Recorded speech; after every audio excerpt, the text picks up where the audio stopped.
Welcome to Den Ventures. Please like, subscribe, and follow for more videos.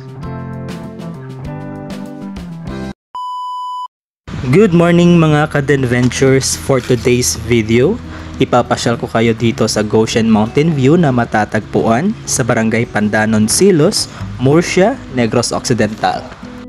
At kung hanap mo ay magandang place to stay, mag-camping pero tamad maglakad ng malayo, mag-swimming with matching panoramic view ng Mount Canlaon, dito ka na sa Goshen Mountain View. Paano pumunta ng Goshen Mountain View? Pwedeng sumakay ng bus biyaheng Cebu or San Carlos via Don Salvador, Benedicto, o di kaya sa double tire Cebu, diretso ng Don Salvador, Benedicto. From Bacolod City, it will take more or less 45 minutes, makakarating na sa Goshen Mountain View. O diba, ang lapit lang? At sa tabi ng daan, may makikitang malaking signage. Yan po yung signage papasok sa Goshen Mountain View. Okay guys, good afternoon. Nandito na ngayon tayo, naglalakad papunta sa Goshen.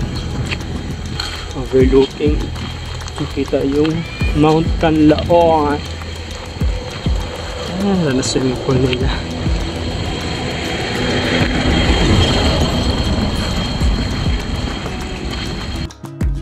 At sa pagpasok ninyo, bubungad ang kanilang reception/canteen kung saan pwede kayong mag-order at kumain. Tingnan nyo naman kung gaano kaganda ang view kung saan kayo kakain. Kung nature lover ka tulad ko, talagang ma-appreciate mo ang ganda ng lugar na ito. At dito sa Goshen Mountain View, pwede kayong mag-overnight. Meron silang air-conditioned room na pwede niyong rentahan. At kung hindi mo naman trip ang mag-air-conditioned room, pwede po kayong magdala ng sarili nyong tent at magbayad lang ng 150 pesos para sa tent fee at pwede na kayong mag-overnight stay dito. At pagkatapos kong mag-set up ng tent, ako ay nagutom kaya nag-order. Kaya halina, samahan niyo akong kumain. At kinagabihan, in-enjoy ko ng solo yung kanilang infinity pool. O diba, ang ganda. Kasi umiilaw yung kanilang infinity pool guys. At pakinggan nyo naman yung tunog ng nature. Yes, matutulog na tayo. Before that, hindi kasi ako nagdala ng ng sleeping mat o airbed pala, airbed. Hindi rin ako nakapagdala, kaya ito, mag-medyas tayo. Medyas is the key. Hindi rin ako nakapagdala ng ng jogging pants. Ganito ako wala sa plano. Basta pag yung wala sa plano, yun pa yung natutuloy. Kaya ito, solo tayong mag-camping dito sa Goshen. Bukas ng maga pa akong gigising. Papakita ko naman sa inyo kung gaano kaganda dito early in the morning. Okay? Nagdala ako ng unan. Bye. Good night.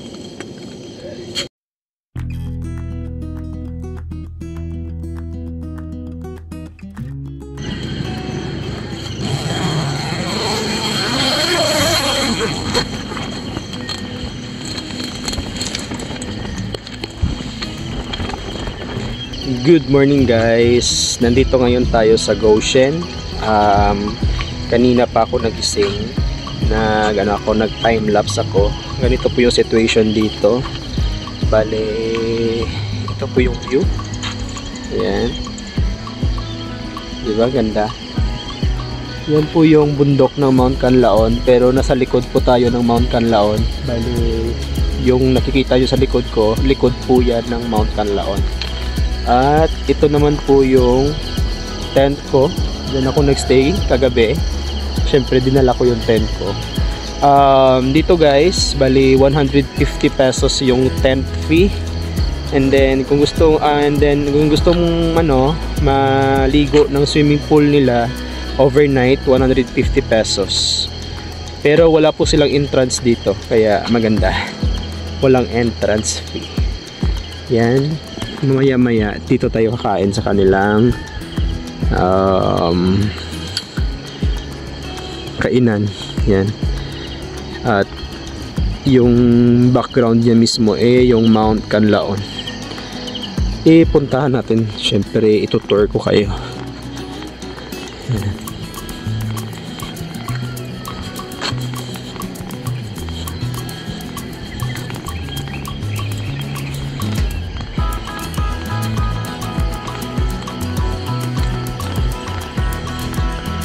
Yan, ganyan po yung itsura niya.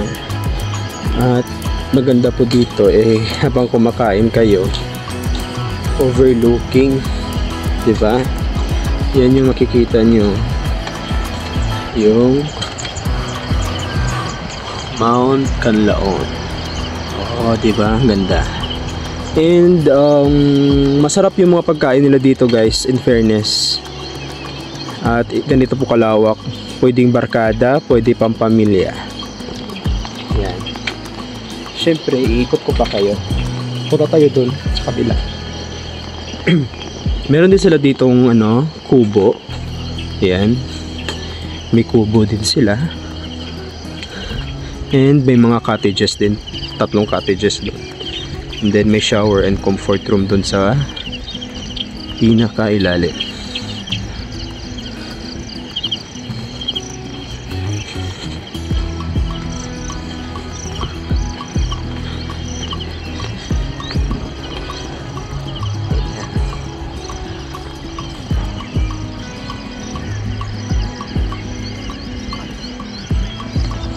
At syempre, punta tayo dun sa kanilang swimming pool. Tapos punta din tayo sa kanilang view deck. May view deck sila dito. Ayan. Itutour ko na kayo Ayan. Ganda, diba? Ang sunod na bayan nito is yung Don Salvador Benedicto. Kaya malamig pa rin yung hangin dito.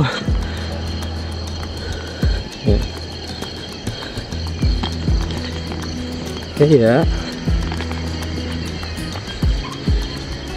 akyat tayo sa kanilang view deck.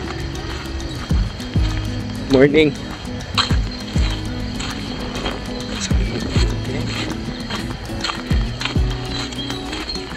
Yan yung kanilang kainan, guys. Yan. And then ito, parking lot. Yan yung kanilang view deck.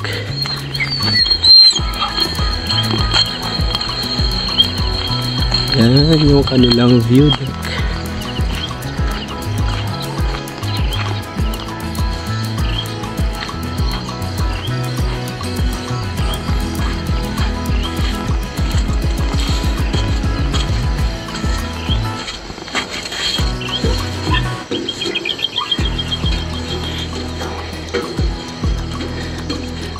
Okay, ganda dito sa view deck, guys.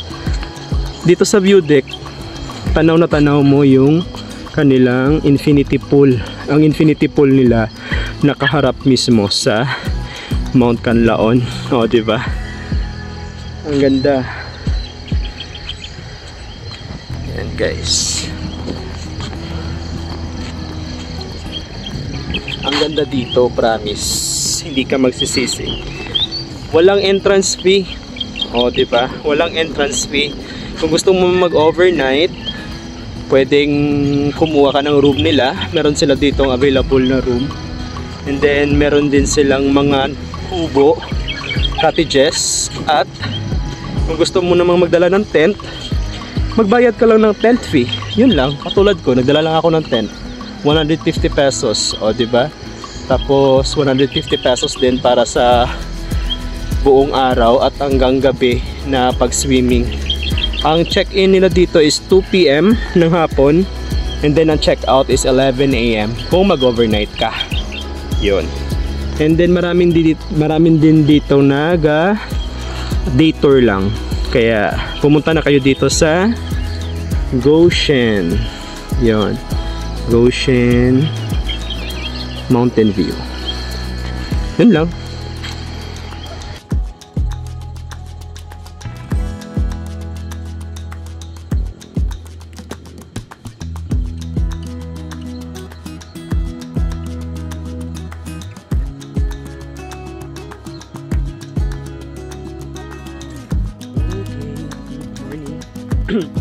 Umaga na talaga. Ganda na si Aring Araw. Aring Araw. Tapos na akong magkape. Hinihintay ko na lang mag-open yung kanilang tindahan. Made to order yan dyan sila. Meron silang pagkain. Napaka-affordable lang. Kaya sa gustong mag-camping at tamad magluto, pwede kayong magpaluto sa kanila. Seafood meals sila. And ito yung tent. Diba? Ganda dito guys, promise. Simple lang siya pero na-appreciate ko talaga yung nature. Ganda. Yan. At kung hanap mo ay sign, ito na po yung sign. Huwag na po kayong magpakaalipin sa trabaho nyo. Kailangan nyo din pong mag-unwind. Highly recommended ko po talaga yung lugar na ito, yung Goshen Mountain View. Tingnan nyo naman, ang ganda, Instagrammable, ang kanilang infinity pool. Ang sarap maligo dito. Kaya pumunta na kayo dito at i-release lahat ng stress nyo. Mag-enjoy at maligo na dito sa Goshen Mountain View.